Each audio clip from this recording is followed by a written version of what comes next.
Hi friends, நான் Lakshmi. Welcome back to my channel. இன்றைக்கி நம்ம கருப்பு உளுந்தங்களி தாங்க பார்க்க போகிறோம். அதாவது தோல் உளுந்துன்னு சொல்லுவோம், அந்த உளுந்தை வச்சு தான் இந்த களி ரெடி பண்ண போகிறோம். ரொம்ப சுவையாக இருக்கும். எலும்புக்கு ரொம்ப வலு சேர்க்கக்கூடியது, கர்ப்பப்பைக்கு நல்ல வலு கொடுக்கக்கூடியது. ஏஜ் அட்டன் பண்ண பசங்களுக்கெலாம் இதை கொடுப்பாங்க. இதை மதுரை ஸ்டைலில் எப்படி பண்ணலான்னு பார்க்கலாம்.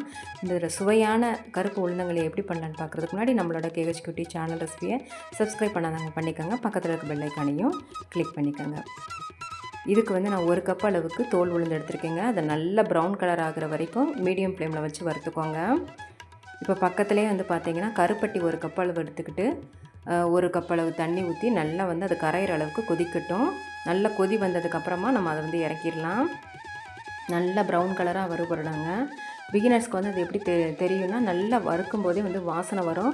உங்களுக்கு கண்டுபிடிக்க முடியலன்னா கொஞ்சம் போல் வெள்ளை உளுந்து சேர்த்துக்கிட்டிங்கன்னா அந்த ப்ரௌன் கலராக மாறுறது தெரியும். இப்போ இதை ஒரு தட்டுக்கு மாற்றிடலாம். நல்லா ஆறட்டும். இப்போ நீங்கள் எந்த கப்பில் மெஷர்மெண்ட் பண்ணிங்களோ உளுந்த, அதே கப்பில் பச்சரிசி 1/4 கப் அளவுக்கு எடுத்துக்கோங்க.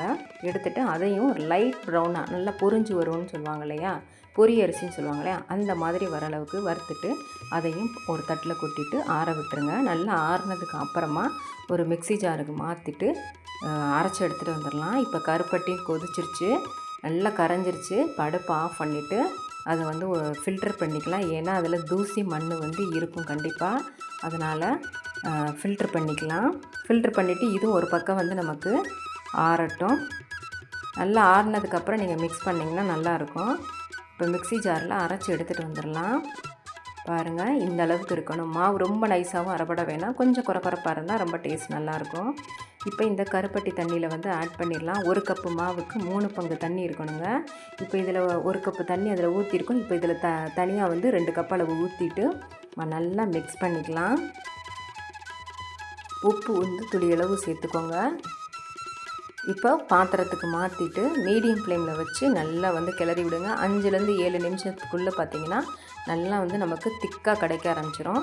இப்போ இதில் 50 ml நல்லெண்ணெய் சேர்த்துக்கோங்க. நல்லெண்ணெய் தான் கண்டிப்பாக சேர்க்கணும். நெய் வேணும்னு நினைக்கிறவங்க நெய் விட்டு சாப்பிட்டுக்கோங்க. ஆனால் நல்லெண்ணெய் தான் ரொம்ப டேஸ்ட்டாக இருக்கும்.